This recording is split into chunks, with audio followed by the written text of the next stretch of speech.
जय हिंद साथियों। आज हमारे YouTube चैनल कमल सर में आपका हार्दिक स्वागत है। हम लोग आज स्टार्ट करने वाले हैं वैद्युत ध्रुव इंटर की क्लास है। कहते हैं कि कैरियर उन्हीं का बनता है जो लगे हैं कैरियर बनाने में। कैरियर उन्हीं का बनता है जो लगे हैं कैरियर बनाने में। कैरियर उनका नहीं बनता जो लगे हैं बहाना बनाने में।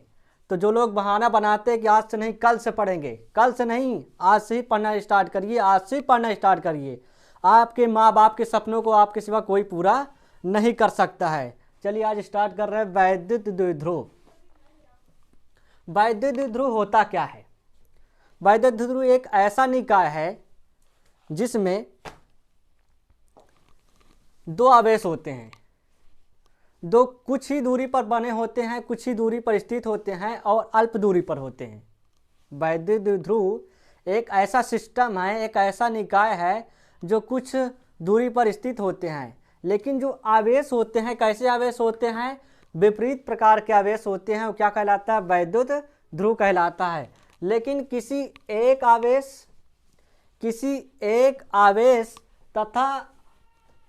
एक आवेश तथा दोनों आवेशों के बीच की अल्प दूरी के गुणनफल को क्या कहते हैं? वैद्युत द्विध्रुव का आघूर्ण कहते हैं। क्या कहते हैं? वैद्युत द्विध्रुव का आघूर्ण कहते हैं। फिर समझिए, वैद्युत द्विध्रुव क्या होता है? एक ऐसा सिस्टम होता है जिसमें दो आवेश परंतु विपरीत प्रकार के आवेश कुछ अल्प दूरी पर स्थित होते हैं। अब उसमें क्या होता है? ये आपका कहलाता है वैद्युत द्विध्रुव। अब वैद्युत द्विध्रुव आघूर्ण क्या होता है कि उन आवेशों में से एक आवेश तथा दोनों आवेशों के बीच की क्या दूरी, मान लेते हैं कोई वैद्युत द्विध्रुव है जिस पर एक आवेश है -q, एक आवेश है +q। ये वैद्युत ध्रुव, अब इनके बीच की दूरी क्या है? 2L मीटर है, 2L मीटर है। अब इन दोनों आवेशों के एक आवेश का गुणनफल और एक आवेश तथा उनके बीच की दूरी के गुणनफल को क्या कहते हैं? वैद्युत द्विध्रुव का आघूर्ण कहते हैं। कहने का मतलब वैद्युत द्विध्रुव आघूर्ण को हम प्रदर्शित करते हैं, P से प्रदर्शित करते हैं।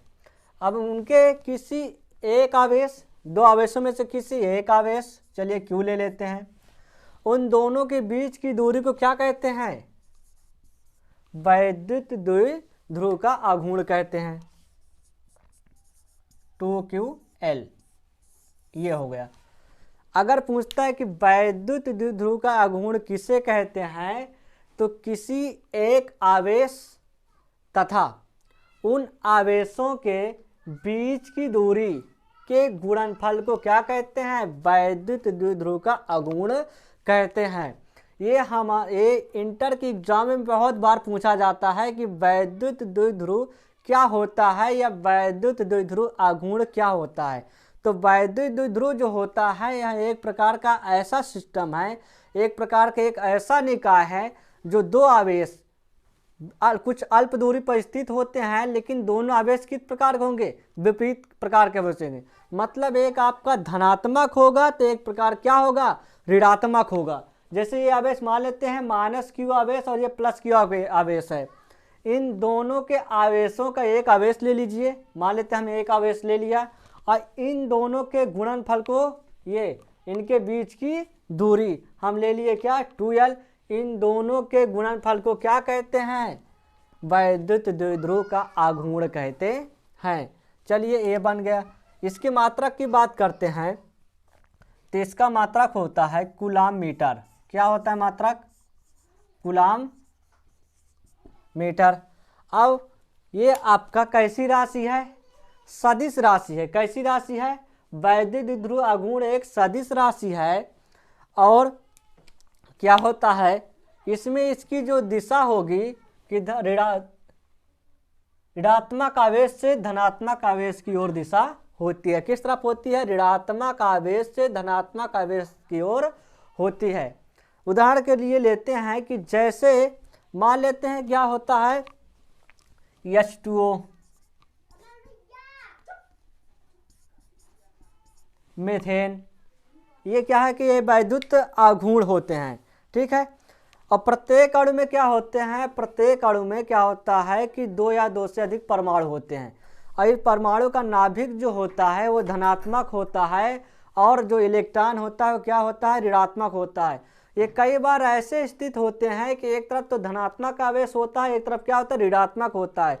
दोनों आवेश बराबर होते हैं, इनका नेट क्या होता है, नेट आवेश क्या होता है, शून्य होता है। तो इस तरीके से क्या कहलाते हैं, वैद्युत द्विध्रुव कहलाते हैं। ये अणु जितने भी होंगे, H2O हो गया, CH4 हो गया, आप क्या कहलाएंगे, वैद्युत द्विध्रुव कहलाएंगे। और भी होते हैं, HCl हो गया, HCl हो गया, हाइड्रोजन ब्रोमाइड हो गए। इस तरीके से क्या है, एक वैद्युत द्विध्रुव है।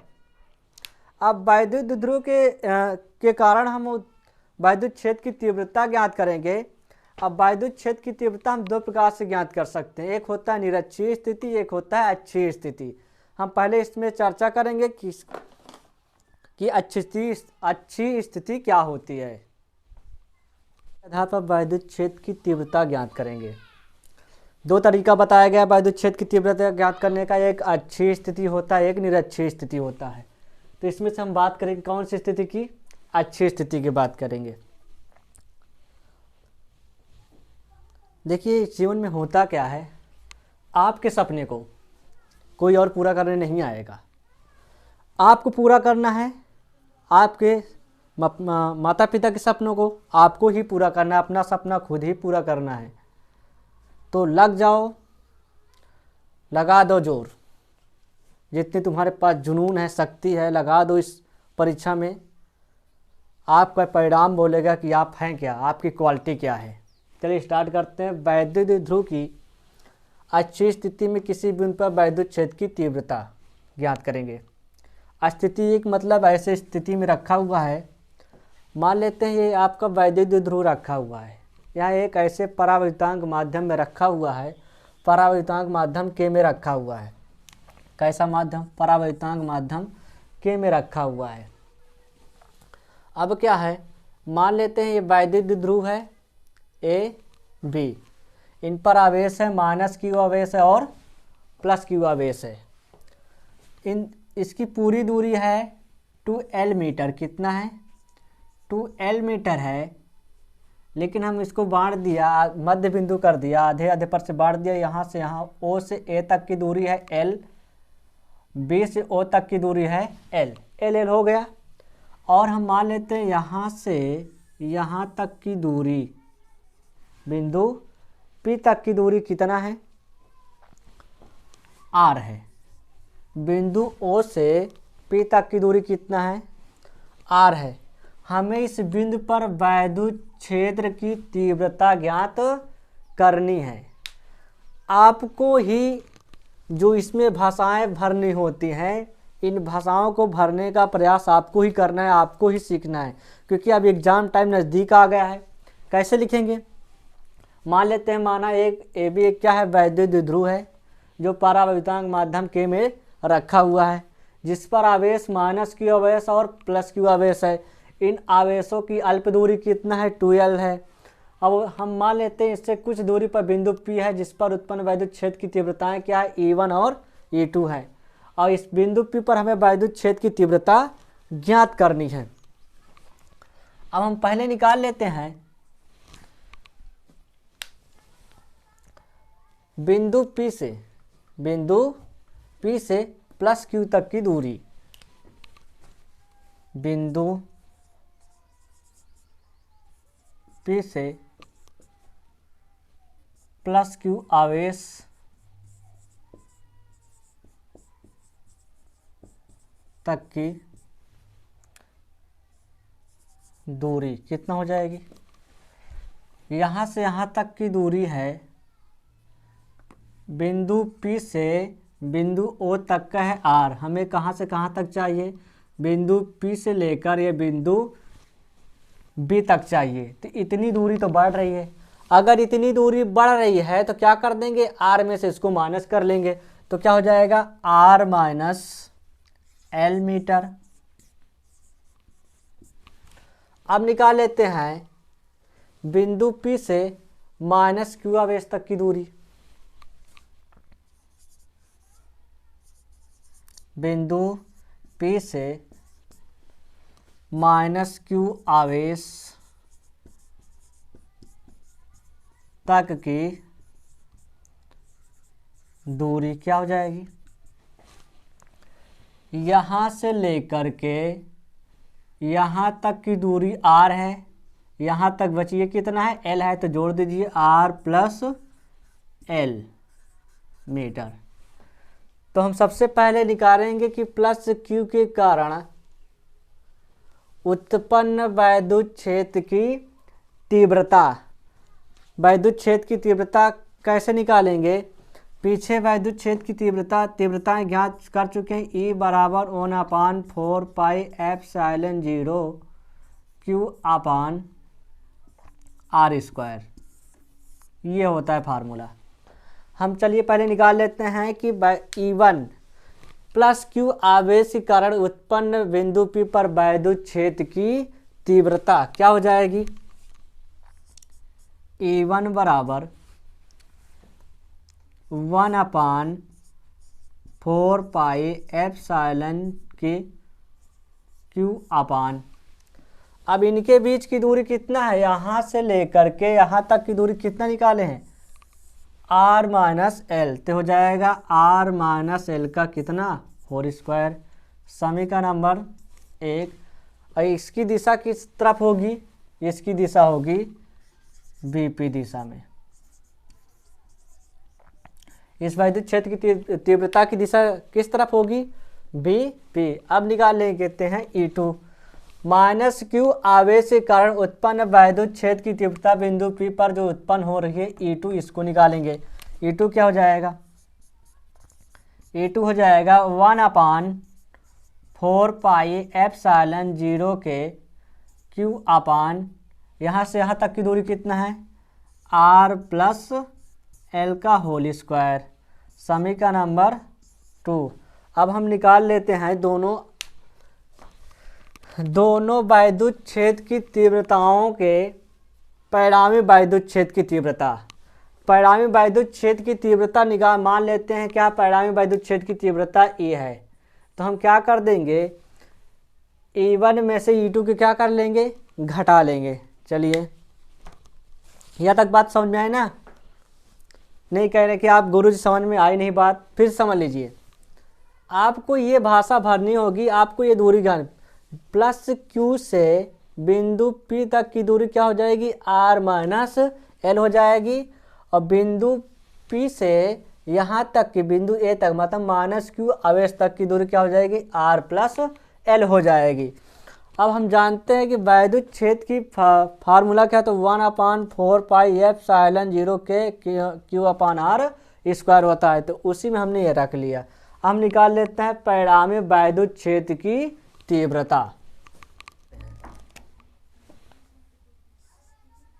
E बराबर A1 माइनस A2,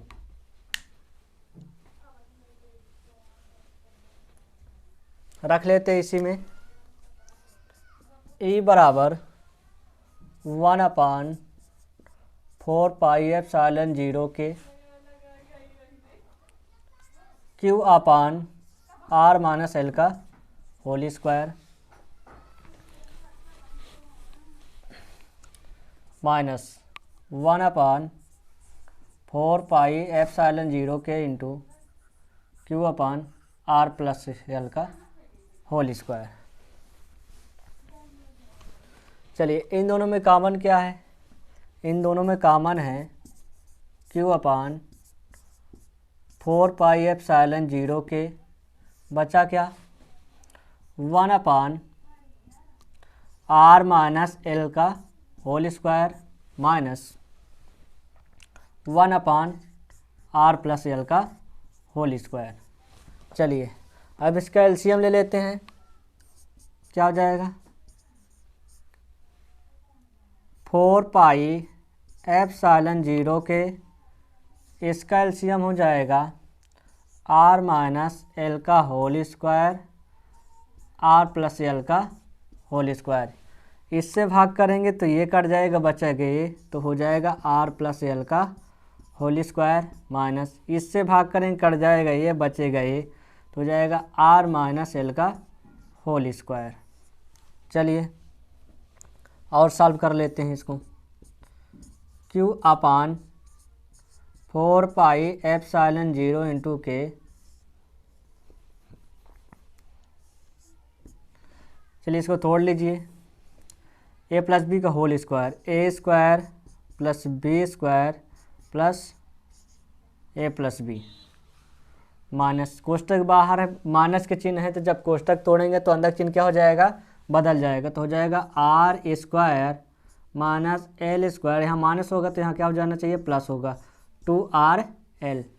चलिए इसको हल करते हैं। ए कोष्टक में ए माइनस बी, ए कोष्टक में ए प्लस बी, किसका फार्मूला आता है, ए स्क्वायर माइनस बी स्क्वायर का। तो क्या हो जाएगा, आर स्क्वायर माइनस एल का होल स्क्वायर। चलिए आर स्क्वायर प्लस का, आर स्क्वायर माइनस का, एल स्क्वायर प्लस का, एल स्क्वायर माइनस का, बचा क्या, 2RL 2RL। चलिए निकाल लेते हैं 2RL। हो जाएगा E बराबर 2RL कितना हो जाएगा, 4RL। ये बचेगा इधर 1/4 पाई एप्सिलॉन 0 के इंटू 4QRL।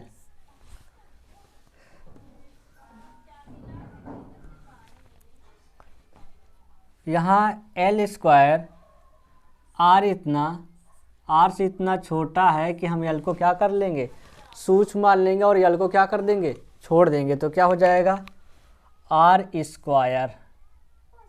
स्क्वायर का स्क्वायर। चलिए ई बराबर हो जाएगा 1/4 पाई एप्सिलॉन 0 के 4Q, इसको लिख सकते हैं 2 गुणे, इसको लिख सकते हैं 2R गुणे 2QL। ये हो जाएगा R की घाते 4,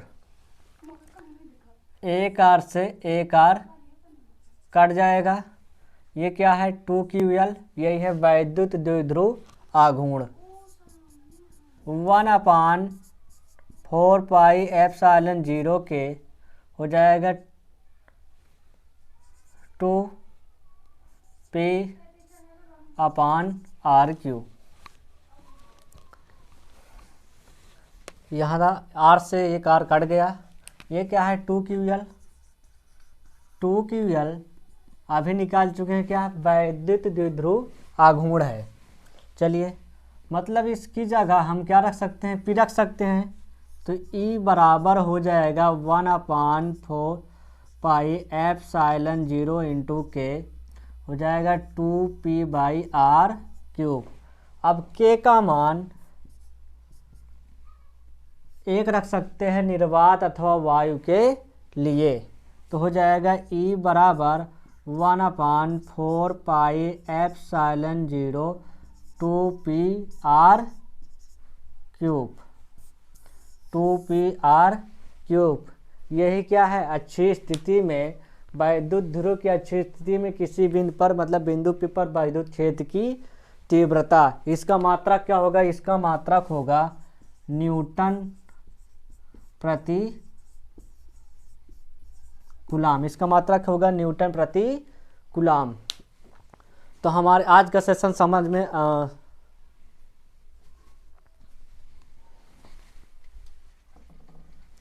यदि हमारा सेशन अच्छा लगा हो तो आप लोग हमारे सेशन को लाइक, सब्सक्राइब एंड शेयर जरूर करिएगा। आज की क्लास बस, थैंक यू क्लास।